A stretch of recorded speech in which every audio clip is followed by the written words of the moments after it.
Вы слушаете аудиоподкаст «Дерс», посвященный истории народов Крыма.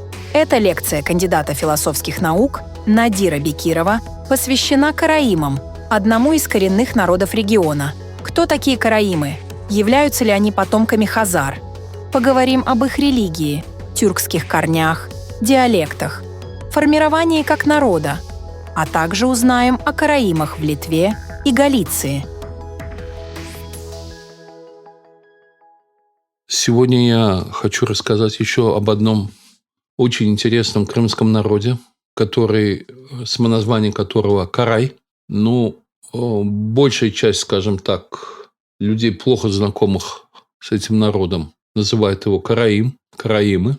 Они себя сами называют карайляр, с которым связано очень много неясного в общественном сознании. И даже в трактовке сознания специалистов или многих людей, включая крымских татар, включая историков и филологов, которые в настоящее время живут в Крыму. А что уж говорить про тех, кто в Крыму не живет и караимов в глаза не видел. Вокруг них много есть басен, побосенок, распространяемых в том числе и крымскими татарами. Помню ролик в интернете «Евреи, говорящие по-татарски», и там что-то подобных этому довольно много названий. Как и во всех случаях, когда это касается относительно немногочисленных по составу народов Земли, у которых нет государства, которое могло бы представлять их интересы официально на международной арене, во взаимоотношениях с другими народами. В общем-то, к сожалению, укрепилась такая нехорошая манера рассказывать что-то о народе, или говорить что-то, или оценивать что-то в истории, культуре, в языке, во внешности, традициях. С точки зрения «я не читал, но знаю». Когда говоришь о каком-то народе, даже формула «я читал и знаю», она тоже крайне недостаточна. Особенно, если речь идет о живом, в настоящее время, живущем, со своими проблемами, трудностями, очень непростыми задачами, очень сложными обстоятельствами народе. Для нас, крымских татар, это очень знакомо, потому что наша история, наши традиции, наша внешность, наша культура и язык очень часто описывались людьми или абсолютно несведущими, или заведомо недоброжелательными. И я знаю, как это сильно задевает нас, крымских татар. Но, к сожалению, такое же происходило и происходит и с крымчаками, но о них уже есть отдельная лекция, вы ее или услышали, или услышите. И в не меньшей степени это происходит с караями, нашими кровными культурными братьями, нашими соседями по Крыму, чья жизнь в Крыму на протяжении столетий соседствовала жизни крымских татар и наших предков. Я уверен, что частично наши предки были общими в значительной части. И это, кстати говоря, показали генетические исследования буквально последних десятилетий, которые на именно биогенетическом уровне показали, что гаплогруппа крымских татар и комбинация гаплогруппы крымских татар, части, по крайней мере, она очень близка с крымскими караями. Но дело не только в биологической близости, дело и в нашей значительной степени общей исторической судьбе на протяжении столетий, даже, может быть, тысячелетий. И я постараюсь сегодня, насколько я способен, рассказать вам о возникновении, исторической судьбе сегодняшнем дне этого народа, исключительно яркого, самобытного, имевшего и имеющего в настоящее время большие достижения в своей общественной, культурной жизни, но в то же время имеющего огромные, тяжелейшие проблемы, которые он, к сожалению, сам не в состоянии решить, как и многие проблемы, которые не в состоянии решить крымские татары для себя. Источниками для моего рассказа являлась не только литература разного рода, посвященная разным эпохам истории Крыма, но и мое уже многодесятилетнее общение с самими караями, в том числе с их выдающимися представителями, учеными, знатоками традиций, их собственной культуры. Многое из того, что я буду рассказывать, отражено не столько в книжках и в письменных источниках, сколько живой народной памяти карайской. Я полагаю, что тот, кто на самом деле хочет составить себе более-менее адекватное представление об этом народе, услышит для себя много нового. То, что ему не попадалось на глаза ни при хождении по улицам каких-то городов в Крыму или по горам и селам, по дорогам, и даже, может быть, при встрече с живыми представителями этого народа, потому что нынешняя жизнь такова, что когда ты идешь по улице и с кем-то разговариваешь, вступаешь в какие-то там контакты по неволе, там, я не знаю, встречаешься за покупками или там в транспорте или еще как-то, это вовсе не означает, что ты что-то осознал, понял и знаешь об этом народе. Для меня в этом смысле является очень примечательным воспоминанием, как один очень хороший парень, он мой знакомый, крымский татарин, младше меня заметно, юрист по образованию, получивший уже высшее образование много лет назад, когда он вместе со мной поехал в гости по приглашению к караимам на Джуфт-Кале, он обошел и само это городище, и сутки со мной провел вместе там, и пошел на экскурсию на кладбище, знаменитое караимское Палтати-Мес, подвел, так сказать, итог своим впечатлениям после всего этого очень короткой фразой: «Я об этом и не догадывался». То есть даже крымские татары, живущие в Крыму годами, десятилетиями уже, имеют очень размытые представления, если вообще их имеют, о том, кто такие караимы. Я уже не говорю о людях других национальностей или о людях, которые живут за пределами Крыма. Где-то что-то слышали, где-то что-то почитывали, где-то что-то до них доходили, какие-то разговоры, какие-то слухи, которые отливаются вот в этот новые пласты побосенок о том, кто такие караимы. Надо сказать, что одно из первых заблуждений, которое связано с караимами, именно с крымскими караимами, является созвучие их самоназвания «карай» с религиозным течением, направлением или даже целостной религии, которая называется караимизм. Для того, чтобы вы меня правильно понимали, надо иметь в виду, что караимы как религиозная община, как религиозная группа, как направление, одно из направлений авраамических религий, существует в настоящее время в таких странах, как Египет, Израиль, Сирия, Россия за пределами Крыма, Польша. И, к примеру, до Второй мировой войны в районе Евпатории было целое село караимов русских, которые дожили до Второй мировой войны, попали под оккупацию. Дальнейшая судьба их мне не очень известна, но говорят, что какое-то количество людей до сих пор живет под Евпаторией. Русских. То есть караимы по религии, они могут быть и арабами, они могут быть и евреями, они могут быть и русскими. Но я сейчас рассказываю, и цель моего рассказа – рассказать о караях, крымских караимах, тюрках. Однако же, опять-таки, чтобы дальше в этом не путаться, попытаемся хотя бы определить некоторые общие черты этого религиозного направления. Что такое караимизм?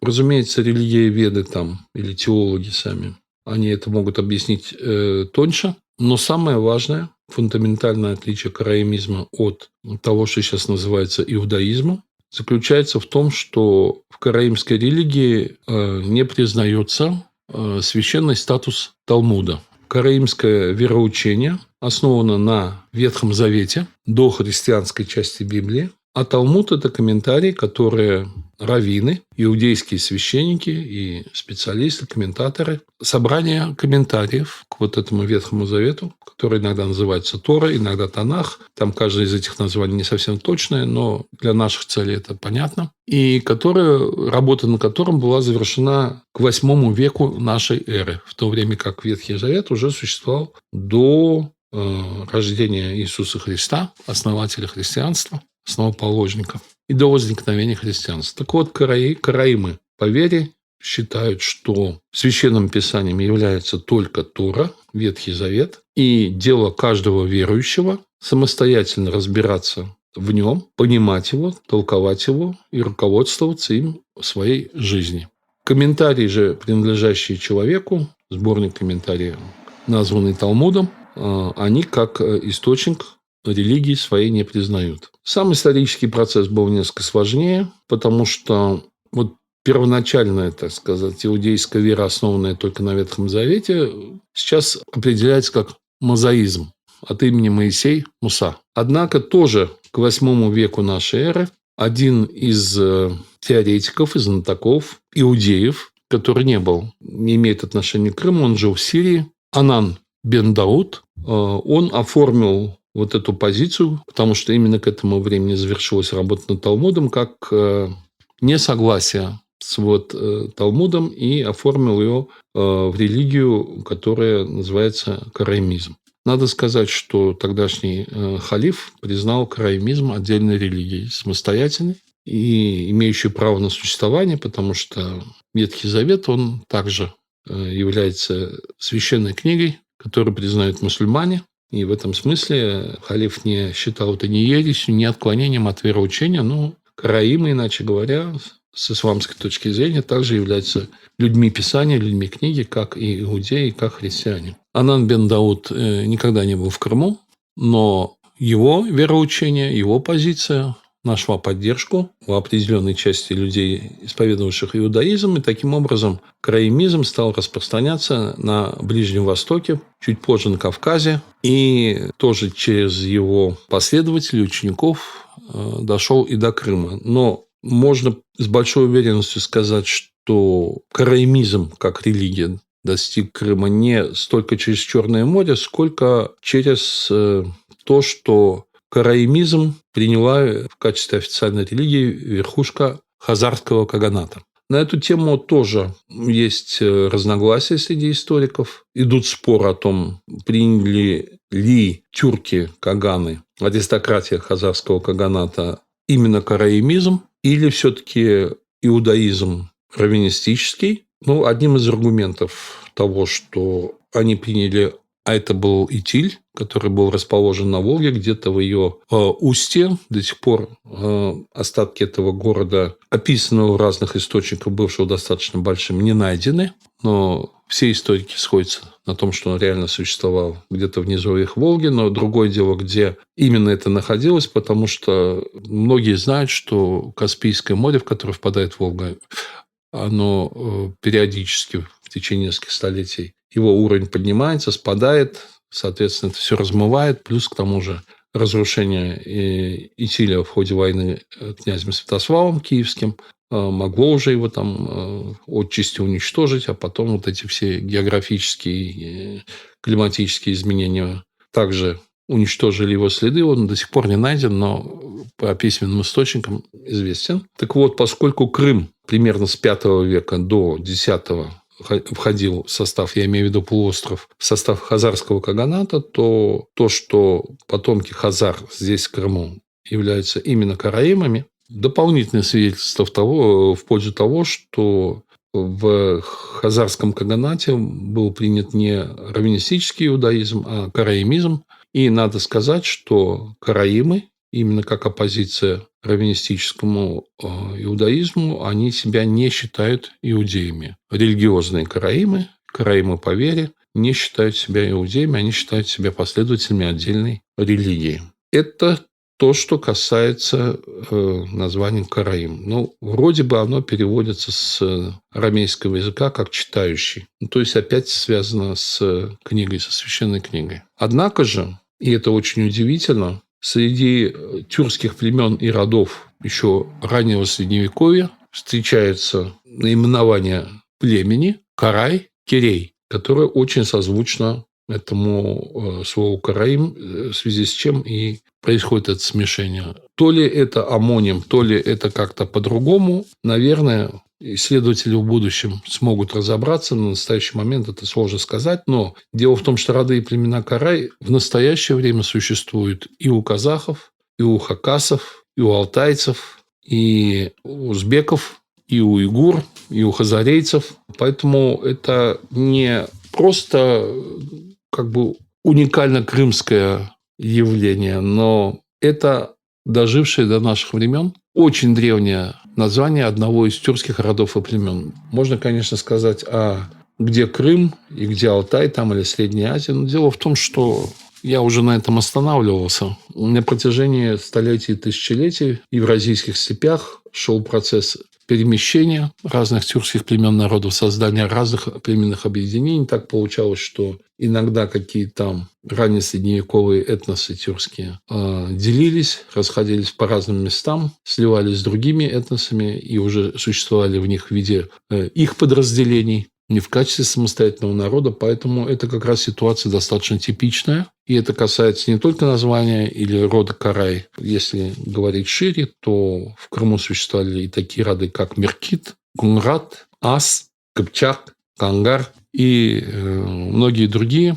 которые в конечном счете вошли в состав крымских татар, как мы есть сейчас. Но они сохранились во многих топонимах Крыма до их извращения указами Президиума Верховного Советского Союза, Верховного Совета СССР в 1945-1946 годах. И на старых картах Крыма их можно увидеть, заметить, определить и увидеть такие же названия где-нибудь в Узбекистане или где-нибудь в Казахстане или где-нибудь в Южной Сибири еще. То есть это как раз скорее характерно. Хочешь, не хочешь, обращает на себя внимание и созвучие вот этого слова «кирей» или «карай» родовой фамилии наших ханов. Потому что Герай – это со звонченым «г». Это, скажем так, агузское произношение, а на кыпчакский манер это будет звучать как «кирай». Если тут какая-то общность или нет, трудно сказать. Но, во всяком случае, это обращает на себя внимание. Так вот, мы говорим не о караимах по вере, хотя их официальной религией является караимизм, а мы говорим о крымских караях-тюрках. Как практически все крымские народы, а можно сказать, что и вообще большинство народов Земли, в том виде, как они существуют сейчас, караимы сложились из нескольких разных, в разное время появлявшихся в Крыму, частично остававшихся в нем и смешивавшихся со своими новыми соседями этносов. По народным преданиям, одной из территорий, где жили предки караев, были долины реки Альма и Кача. Это Бахчисарайский район.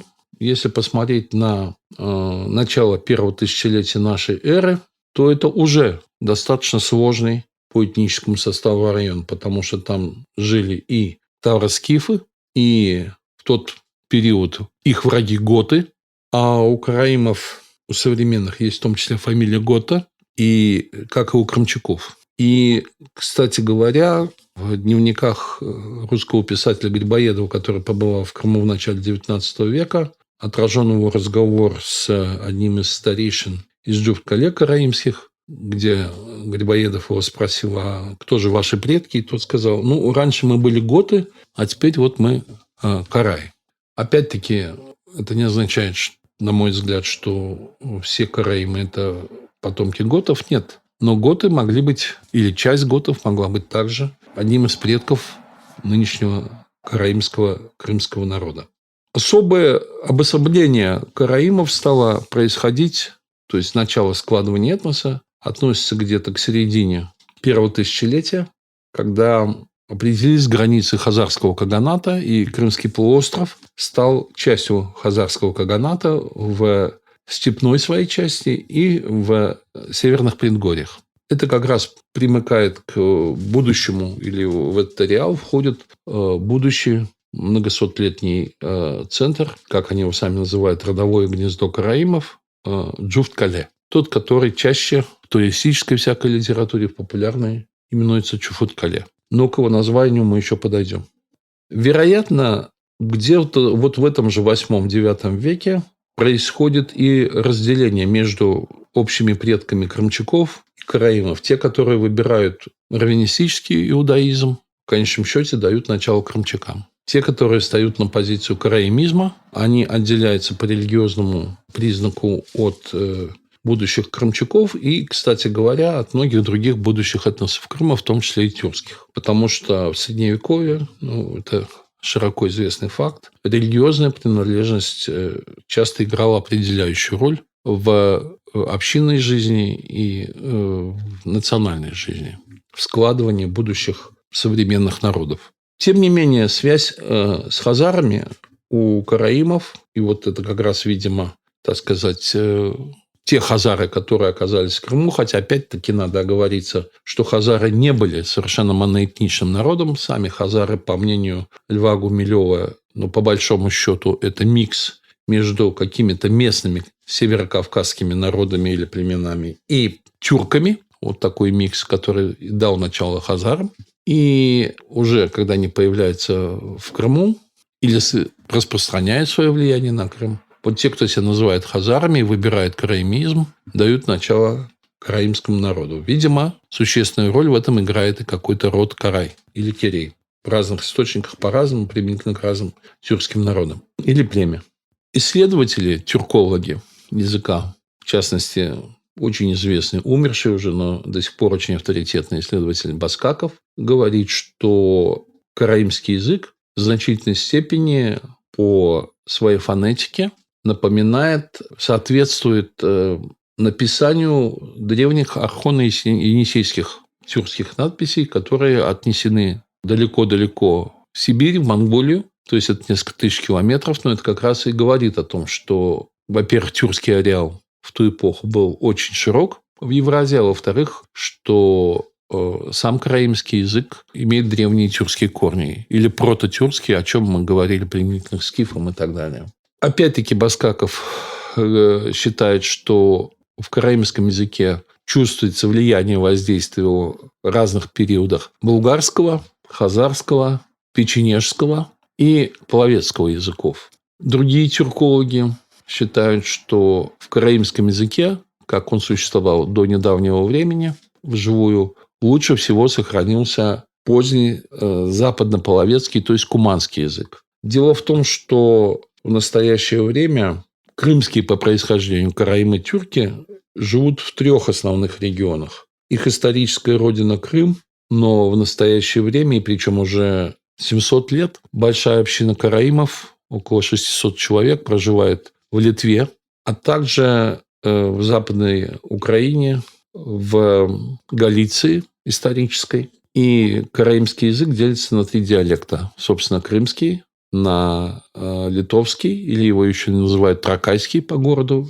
и галицийский или галичанский диалект. Так вот, из-за того, что литовские караимы 700 лет жили в изоляции, где не было рядом с ними других тюркских народов, специалисты считают, что их язык наиболее архаичен, наиболее близок к первоначально караимскому, и поэтому они его отождествляют с куманским языком или западно-половецким. Язык караимов, которые остались на родине в Крыму, он подвергся в течение столетий последующих большому влиянию других тюркских языков, и в частности крымско-татарскому, с которым караимы бок о бок жили на протяжении столетий. И, конечно, при доминировании крымско-татарского языка, разных говоров, диалектов вокруг караимов, он подвергся в значительной степени как бы ассимиляции крымско-татарским языком. На хазарское происхождение караимов, по крайней мере, значительной частью указывает и манера строительства Джуфт-Кале, потому что специалисты по средневековой архитектуре утверждают, что сама каменная кладка Джуфт-Кале,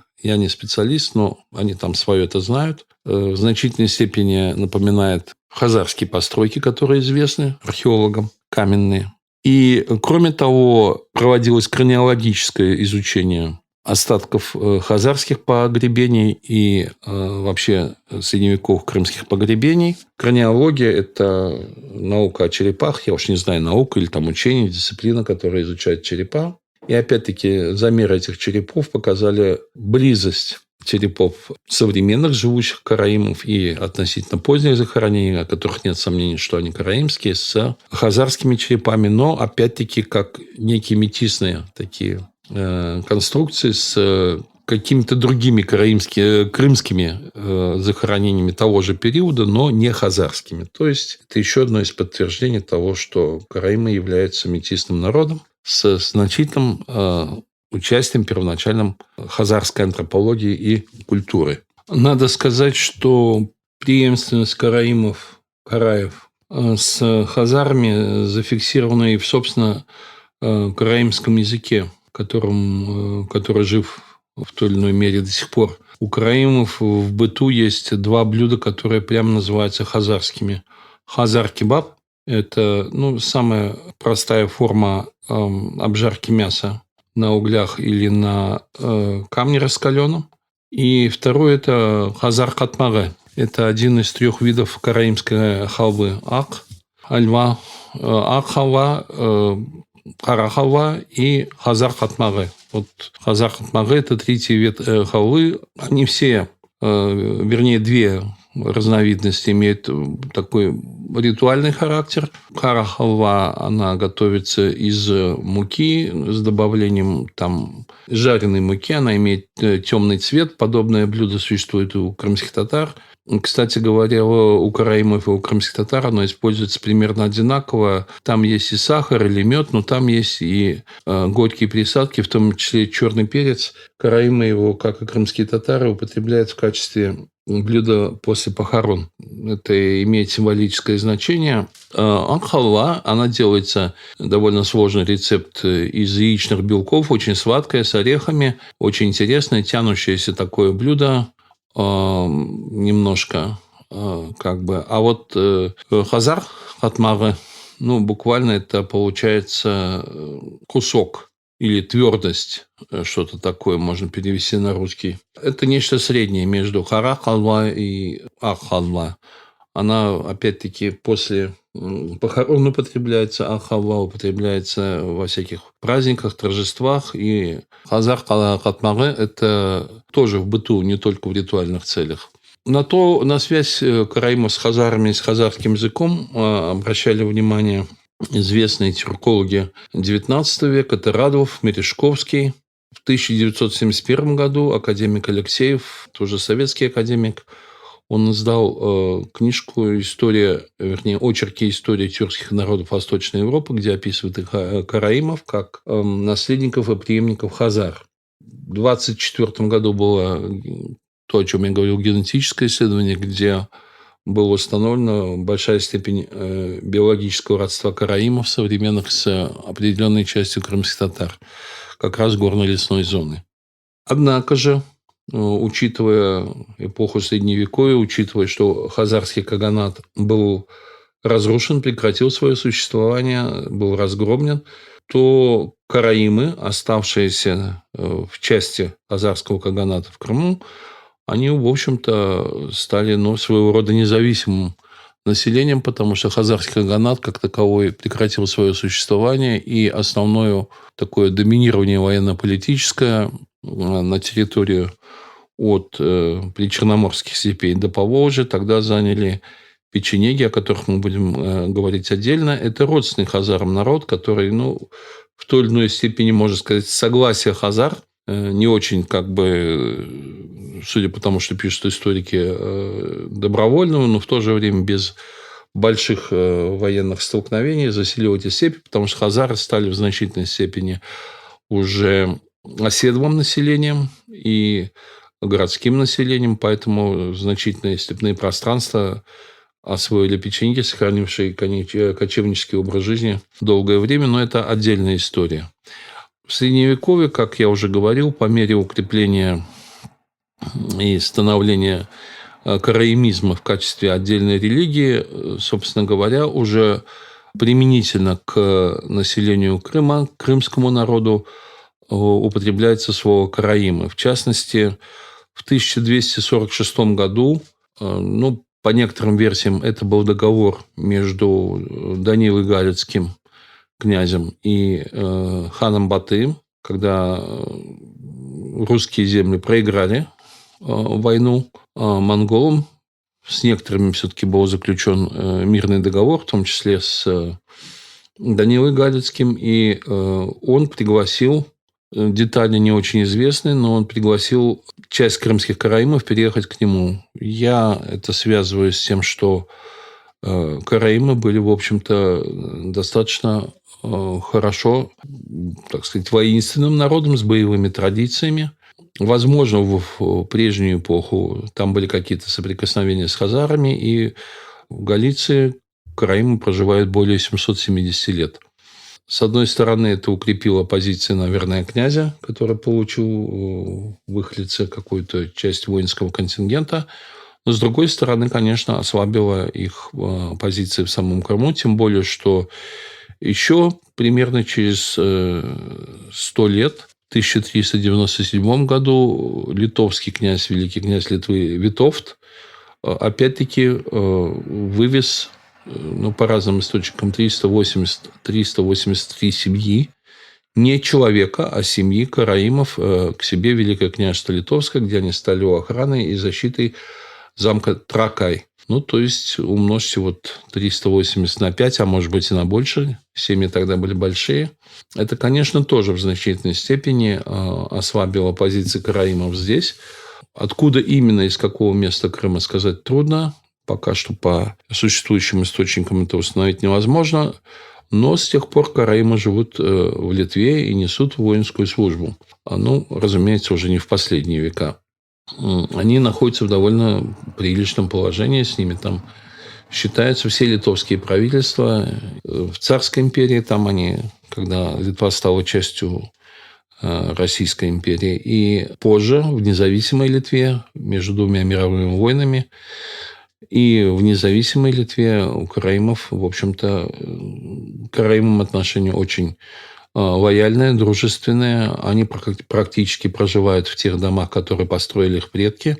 Есть караимский музей, связанный с караимской культурой. Всякие мероприятия отмечаются, в том числе 700 лет переселения караимов в Литву. Надо сказать, у них действует там духовная община, национально-культурное общество. И, в общем-то, отношения между литовцами и караимами очень приязненные. Кроме того, как я говорил, у них, считают тюркологи, сохранился в наиболее чистом виде старополовецкий язык, западный язык куманов, по некоторым оценкам. Хочу отметить, что великий князь литовский Витовт вывел из Крыма не только несколько сотен или, может быть, тысяч вместе с членами семей караимов, но и значительную часть, какую-то примерно такую же, татар. Тогда еще, пожалуй, что рано было говорить о крымских татарах в смысле сформировавшегося этноса, и опять-таки точных данных нет. Возможно, это люди с территории около Крыма, из степей которые входили в состав Золотой Орды, но они из самого полуострова, даже очень вероятно, потому что именно это был прежде всего воинский контингент, и они также несли службу в Великом княжестве Литовском, потом в Речи Посполитой. И сейчас именно из них происходят так называемые литовские татары, белорусские татары и польские татары. Они все одного корня, либо из Крыма, либо откуда-то поблизости. Кстати говоря, караимская община существует также и в Польше, тоже с тех времен. Они сохранили ислам, татары, но утратили язык. А караимы его сохранили. По сей день и им пользуются там. В Галиции до сих пор украинская перепись 2001 года дала наличие 100 человек караимов, тех, кто считает себя караимами. Это, видимо, все количество людей уменьшается. Сохранился галицкий диалект. Он отличается от крымского караимского языка, в частности, тем, что там очень часто вместо «ч» употребляется звук «ц» или «с». Кстати говоря, это характерно для многих других тюркских языков, например, для казахского, для башкирского и так далее, что опять-таки указывает на достаточно древнюю эпоху, когда этот язык формировался. В некоторых мишарских говорах, это такая разновидность поволжских татар тоже, мишари, у них внутри существуют диалекты, некоторые мишарские диалекты тоже используют звук «с» или «ц» вместо «ч». Обращает на себя внимание, что уже источники указывают именно переселение караимов, а не хазар. По многим причинам это понятно, потому что переселение происходит где-то через 2,5-3 века после того, как хазарский каганат прекратил свое существование. И какие-то подразделения или роды тюркские, которые входили в состав хазарского каганата и в эпоху его доминирования относить себя к хазарам, стали уже разделяться по родам и племенам или по конфессиональной принадлежности. То есть их уже в это время называют караимами. Я должен сказать, что само слово «хазар» тоже не совсем однозначно трактуется. И у нас будет лекция о хазарах, или была уже лекция о хазарах, где я это подробно разбирал, но я просто хочу обратить внимание на то, что в русской литературе именуется хазарами, в реальной жизни могло иметь разное произношение. Допустим, В некоторых западноевропейских источниках Крым и его окрестности именуются Газарей, а во многих источниках средневековых упоминается такой народ, как асы. И, собственно говоря, в, так сказать, традиционной композиции этот народ должен звучать как асар. И это вполне естественно для тюркских языков, потому что у некоторых тюркских языков, включая крымско-татарский, первоначальное г, х или к исчезает. Я уж не знаю, с чем это связано. Допустим, если в азербайджанском языке используется имя Гассан, то по-крымско-татарски это Асан.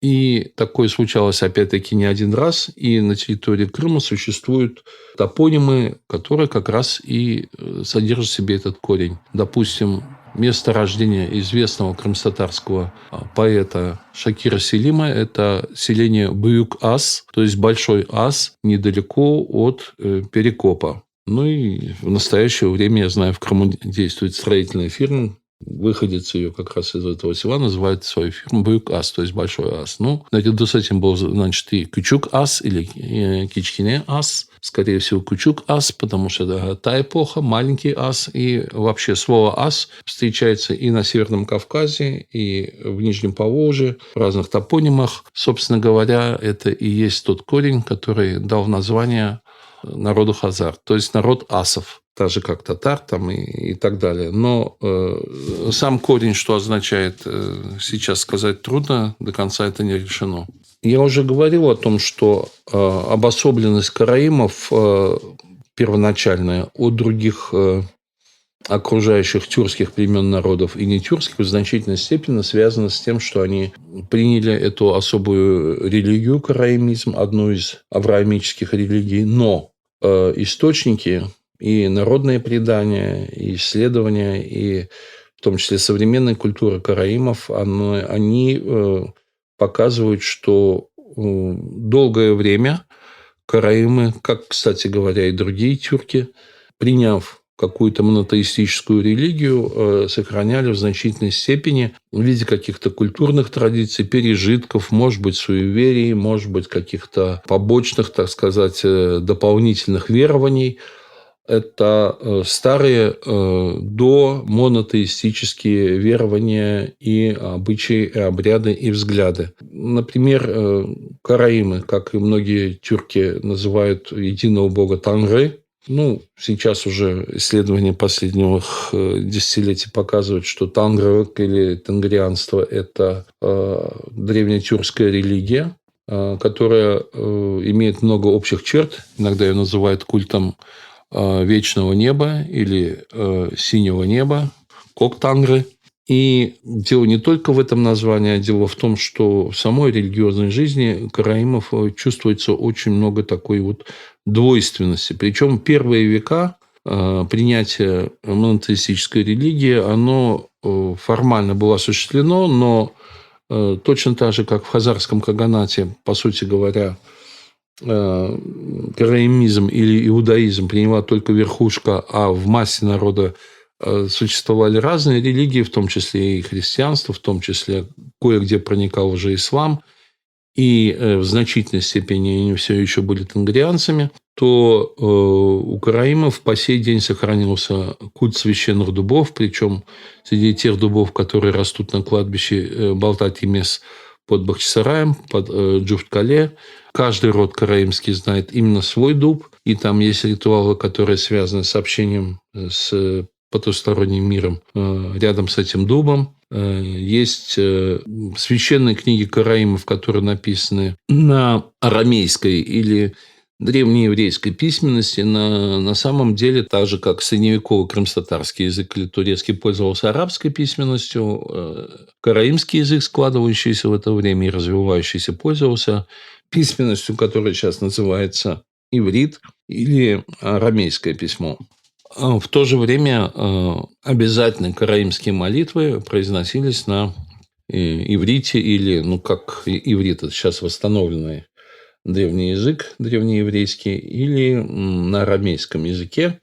Поэтому богослужения караимскому обряду включает в себе как произнесение каких-то слов и молитв на тюркском языке, на караимском языке, так и на арамейском или иврите. Если этот свиток или эту книгу дать человеку, знающему хорошо иврит или арамейский язык, он его не поймет, потому что буквы арамейские, а слова-то тюркские. С другой стороны, человек, знающий тюркский язык, он опять-таки этого не поймет, потому что письмо само арамейское, и для того, чтобы читать тюркские слова, надо быть знакомым с этой письменностью. Собственно говоря, так же, как и у многих других народов, принявших в разное время разные виды монотеистических религий, касается ли это христианства, касается ли это ислама, касается ли это продолжения иудаизма раввинистического, для кого это была религия первоначально со стороны, переплетение таких первоначальных верований, в данном случае караимов, многое напоминает древние верования, тех же алтайцев, хакасов, некоторые обряды похожи. Постепенно монотеистическая религия набирает силу, появляются люди, получившие специальное религиозное образование, именно новые верования, новые монотеистические порядки, молитвы, обряды, они постепенно вытесняют старые, и более того, духовенство, которое действительно учится этой религии основательно, оно в какой-то мере практически везде пытается бороться со старыми обрядами, рассматривая их как суеверия, как пережитки, как неправильную веру и так далее. Вот этот процесс происходил в том числе и с караимами, потому что где-то вот это следование формально караимизму, хотя и было принято, вероятно, еще со времен хазарского каганата, но, так сказать, специалистов глубоких в этом не было. Но посудите сами. Хазарский каганат – это практически от Киева и до Волги, даже за Волгой, в Крыму, достаточно далеко на север, огромная территория, населенная достаточно большим количеством народа, огромные расстояния, в степях кочевнический образ жизни, отсутствие школ, каких-то религиозных учреждений и так далее. То есть религия первоначально усваивалась относительно поверхностно. И на протяжении многих веков в исламе появлялись медресе, не просто имамы, люди, которые возглавляли молитву, а муллы, люди, которые получали образование, в том числе за рубежом, приезжали, потом рассказывали. У караимов шел примерно тот же процесс. Серьезным реформатором в этом смысле религиозных верований караимов был Бай или Бей Хаджа Чelebi Синани, живший в 1476-1551 годах. Интересно, что он вообще-то родился не в Крыму, и по крови, так сказать, или по происхождению он не был крымским караем. Он выходец из иранского Азербайджана, но переехал в Крым, прожил здесь долгое время и был человеком, близким к Менгли и Мехмед и Сиадет Гираем. Получил звание Тархана. При нем отпечатаны, представьте себе, в Венеции религиозные книги на родном тюркском и на священном гебрайском, то есть древнееврейском языках. И именно оттуда эти книги потом были перевезены в Крым, в Литву и в Польшу для последователей караимизма. Кстати говоря, случилось так исторически, что Крым все-таки и оказался одним из центров этой религии караимизм, поэтому в течение нескольких столетий многие караимы из-за рубежа, караимы по вере, не караи, приезжали в Крым и в качестве духовных наставников, и в качестве учителей, и просто, честно говоря, там, где им не очень уютно жилось, где были какие-то противоречия или гонения, они приезжали в Крым, спасались именно среди крымских караимов-тюрков. Что, конечно, усиливало позиции именно караимской религии и как бы отодвигало на второй, на третий план старые тюркские верования караимов, уходящие в эпоху тенгрианства. Надо сказать, что даже в тенгрианстве все было не очень просто, потому что Тангри, насколько можно судить сейчас, это был верховный бог, и это еще не был в чистом виде монотеизм, хотя уже развивался именно в этом направлении. В частности, у караимов с тех пор сохранились представления о двух других важных богах. Это Улу-Ата, для знающих тюркский язык совсем нетрудно, да, Великий Отец, и Каргаулы-Ата, Отец проклятий. Первый – это был добрый бог, поддерживающий человека, а второй – это был бог наказаний, пороков. И вот такие довольно причудливые верования сохранялись. Это в определенной мере соотносится и с верованиями скифов, о которых мы уже упоминали. В следующей части цикла аудиолекций о народах Крыма вы узнаете о Кырк-Ере, караимском бейлике.